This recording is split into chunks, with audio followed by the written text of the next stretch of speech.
Event number 54 of the 2010 World Series of Poker was the last $1,000 no-limit Hold'em bracelet event. This event drew out 3,844 players looking to take down the last low buy-in event of this WSOP and $570,960.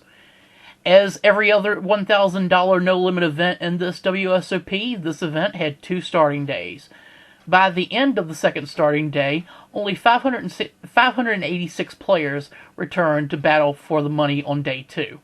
The money bubble was reached, and among those making the money were Toto Leonidas, James Dempsey, George Lind, Al Crux, Nikolai Edvikov, and Jesse Rockowitz.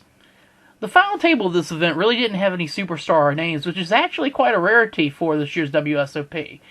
The final table also had the rare distinction of being one of 2 final tables being played on day 1A of the WSOP main event.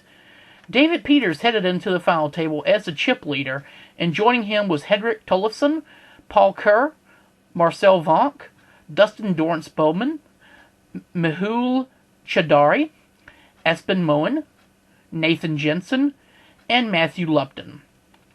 Heads-up play in this event was between the 2 chip leaders at the start of the event. Marcel Vonk held a 5.95 million chip lead to just 5.6 million for Peters heading into heads-up play.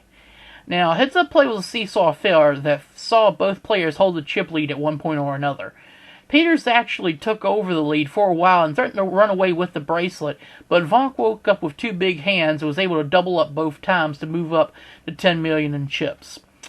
Eventually, Peters was down to just 1 million in chips and moved all in with the King of Spades, 8 of Clubs, and Vonk woke up with Ace of Hearts, 3 of Hearts.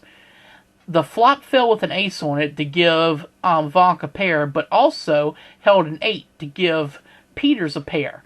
So at this point, it was pretty much a race of kickers.